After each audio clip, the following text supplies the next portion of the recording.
Well, greetings, friends. Thank you for joining me again today. It is very frustrating when people falsely accuse you, when they claim you've done something bad and you really haven't. You're trying to do your best. Well, this is exactly what happened to Job in our reading today in chapters 21 to 24. One of his so-called friends, Eliphaz, has made some accusations against Job that are just totally not true.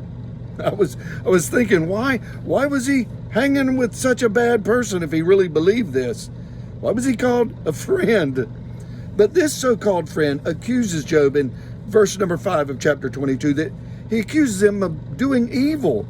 In verse 6, he accused him of stripping the naked of their clothing. In verse 7, of not giving water or bread to those who are thirsty or hungry. In verse 8, he accuses him basically of using his riches for himself. In verse 9, of sending away the widows and not treating the orphans right. Well, these are totally false.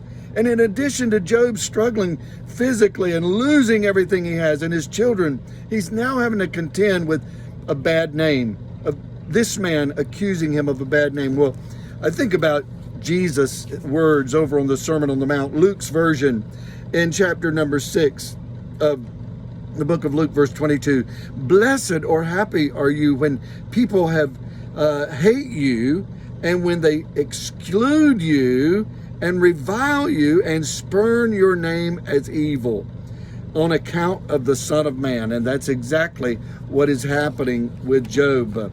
But Job, through it all, he makes a statement that I think is important for us in chapter 23, verse 10. But he knows the way that I take, and when he has tried me, I shall come out as gold. Friends, I want to say God knows what you're doing. He knows the truth of the matter, whether you're really doing bad or not, or in the motive of our hearts. He knows.